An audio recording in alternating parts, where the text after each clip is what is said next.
Guys guys आज के इस वीडियो में हम डॉक्टर एपीजे अब्दुल कलाम की आज हम उनके लाइफ में जाने वाले हैं।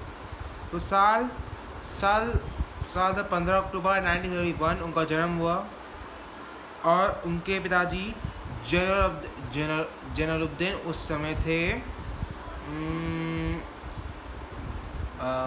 उनकी उम्र हम बताते हैं। वो समय थे 1890। उनका जन्म होता है 1874 में।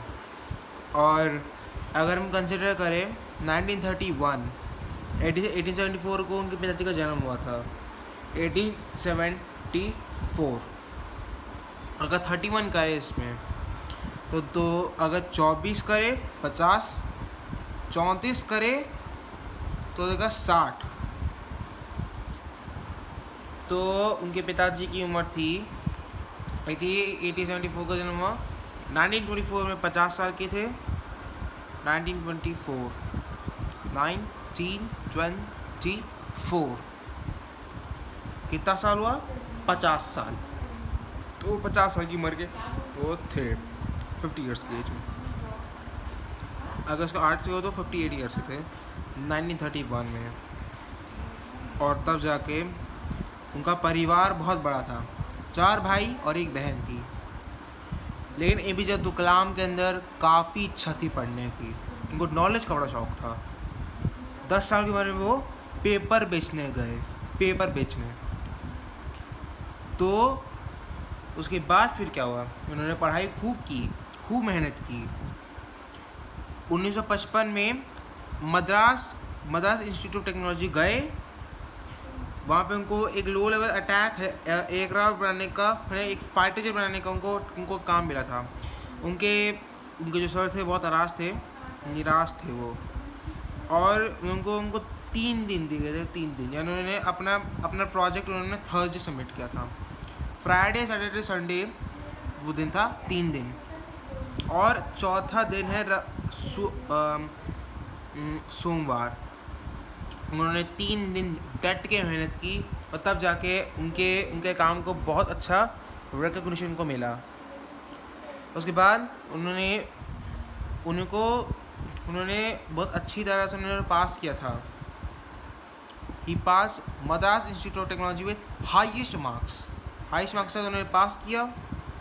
और अपने उड़ने के सपने के जस्ट करीब थे। इसलिए वो देहरादून एयरफोर्स अकेडमी गए इंटरव्यू दे, लेकिन उनका 9th रैंक से सिर्फ 1 रैंक कम था। उनका एयरफोर्स का सपना टूट गया, मतलब फाइटर पायलट बनने का। लेकिन इसके बाद साल 1958 में जब नहीं बन पाए तो 1958 में जाके क्या की वो कि DRDO ज्वाइन कर लिया। उसमें क्या हुआ, उनको एक GSLV का एक मिसाइल लॉन्च किया था। इसमें क्या हुआ, वो विक्रम साराभाई से मिले और पहला GSLV लॉन्च किए थे 21 नवंबर 1963 में। वो सक्सेसफुल हुआ। उसके फिर जस्ट बाद साल 1969 में एक और रॉकेट बनाने का काम दिया था SLV-3। लेकिन उसके जस्ट बीच में क्या हुआ, एपीजे अब्दुल कलाम के पिता की मौत हो जाती है 102 साल की एज में। उस समय वो थे से मात्र वो 44 ईयर्स के थे। 44 ईयर्स के थे। लेकिन तभी उन्होंने हार ही मानी। अगस्त 1979 में जाके उन्होंने वो मिसाइल लॉन्च किया। लेकिन कुछ तकनीक खराबी के चलते वो सीधे बे ऑफ बंगाल में गिर गया। सतीश धवन ने उन्होंने स्पीच दिया कि एपीजे अब्दुल कलाम से मोटिवेट हुए। और तब जाके उन्होंने फिर से और मेहनत की और 18 जुलाई 1980 में जाके उन्होंने फिर से GSLV बनाया। उन्होंने PSLV बनाया था, PSLV-3। तो क्या हुआ, उसमें सक्सेसफुल हो गए और आज इंडिया उसका 6th मेंबर बना था। और इसके लिए उन्हें 1981 में पद्म भूषण, 1990 में पद्म विभूषण और 1997 में यानी 1998 में जाके उन्हें मिला था भारत रत्न का अवार्ड, क्योंकि एक्सेप्शनल कॉन्ट्रीब्यूशंस इन DRDO। क्योंकि वो इसरो में प्रोजेक्ट डायरेक्टर थे। और ऐसा पता है क्यों था उनको भारत में, ना क्योंकि उन्होंने पोखरण 2 टेस्ट किया था। हमने यूएस और जापान के वार्निंग से के बावजूद भी हमने वो बम फोड़ा, न्यूक्लियर बम। और उसके बाद इंडिया एक परमाणु हथियार बन गया, यानी न्यूक्लियर पावर बन गया वो। उसके बाद उन्होंने 41 ईयर्स तक सर्व किया, DRDO से उन्होंने रिटायरमेंट ले ली उन्होंने। फिर 2001 में जब यूनिवर्सिटी में पढ़ाने गए थे, तब उन्हें अटल बिहारी वाजपेयी जी का उनको फ़ोन आया था। ये कहते हुए कि हमें आपके जैसे राष्ट्रपिता की हमें सख्त ज़रूरत है। उन्होंने कम से कम 2 घंटे मांगे, और उन 2 घंटे में ये जवाब दिया कि मैं तैयार हूँ इसके लिए। फिर 25 जुलाई 2002 को जाके उन्हें इंडिया का प्रेसिडेंट घोषित कर दिया गया। प्रेसिडेंट बनने के बाद उन्होंने टीचिंग कभी नहीं छोड़ा। जब भी इनको टाइम मिलता था हमेशा बच्चों को पढ़ाने चले जाते थे वो। और उनका ये सिलसिला चलता रहा, जब आखिर में जाके 27 जुलाई 2015 को जाके उन्होंने क्या किया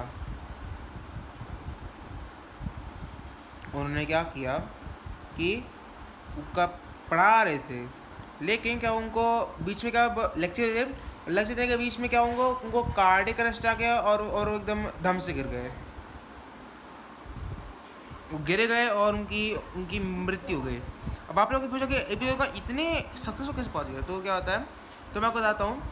इससे पहले जब वो 5वीं कक्षा में थे, चल 1941 की बात है ये, तो क्या हुआ, वो अपने दोस्त रामानाथन शास्त्री जी के साथ बैठे थे वो। तो क्या हुआ, उनके सुब्रमण्यम अय्यर उनके जो टीचर थे, एक मुस्लिम को एक ब्राह्मण के साथ बैठ के सीधा उनको कहा कि तुम वापस चले जाओ अपनी सीट पे, यानी तुम लास्ट मिनट में बैठो। APJ अब्दुल कलाम इससे बहुत हर्ट हुए, और जब भी पढ़ाते ना उनके पल्ले कुछ नहीं पड़ता था। स्कूल की छुट्टी के बाद वो सीधा उनको ले जाते थे और वहाँ को पंछियों को दिखा देते वो कॉन्सेप्ट। और बात APJ अब्दुल कलाम जी की दिमाग में जाकर बैठ गया एकदम। लेकिन तब भी उन्होंने जब राष्ट्रपिता जब बने, उन्होंने तब भी इंडिया को 2020 में इकोनॉमिक डेवलप्ड कंट्री बनाने का सोचा था। एक परमाणु हथियार और एक मिसाइल बनाना, यानी अग्नि और पृथ्वी भी उन्होंने बनाया। इसकी वजह से उन्हें इंडिया का मिसाइल मैन कहा जाता है। 27 जुलाई 2015 को सीधा उन्हें अस्पताल ले जाया गया। डॉक्टर ने उनकी चेकिंग की और अंत में जाके उन्हें मृत घोषित कर दिया गया। और उनके फ्यूनरल में 3,50,000 लोग आए थे। लेकिन दुर्भाग्यवश की बात तो ये है कि इंडिया 2020 में एक इकोनॉमिकली डेवलप्ड सुपर पावर नहीं बन पाया। अब आप लोग एक सवाल पूछोगे कि मतलब किस तरह से APJ अब्दुल कलाम एक गरीब मुस्लिम फैमिली से सीधा प्रेसिडेंट बने। तो इसके पीछे की एकमात्र वजह ये है कि एक्चुअल में क्या था, वो अपने दिमाग को एक टूल की तरह इस्तेमाल करते थे। अब कैसे? इसके पीछे का एकमात्र वजह ये है, अपने कॉन्शियस और सब कॉन्शियस माइंड को एक साथ अलाइन करके चलते थे। और उसमें अगर आप एजुकेशन ऐड कर दोगे ना, तो वो होगा कि दुनिया का सबसे खतरनाक वेपन। आपको हम बता देते हैं कि दिमाग, क्योंकि जितने लोग इतने टॉप पोजीशन से पहुँचे ना, वो एक ही वजह से पहुँचे हैं। अपने दिमाग के 2 हेमिस्फीयर्स को वो एक साथ कोऑर्डिनेट करके अपना एक खतरनाक वेपन बनाया। दिमाग ही सबसे ज़्यादा खतरनाक वेपन होता है। Mind is the most powerful weapon in the world. And education, दोनों को कंबाइन करेंगे तो ये दुनिया का सबसे घातक वेपन है, दुनिया का सबसे घातक वेपन। तो आज की मेरी वीडियो है ये। तो आप मेरे चैनल को लाइक और सब्सक्राइब कीजिए। धन्यवाद। इसे ज़्यादा से ज़्यादा लोगों को शेयर करें कि अपने दिमाग का हमेशा याद रखें कि दिमाग ही दुनिया का सबसे खतरनाक वेपन है, और साथ साथ एजुकेशन भी है।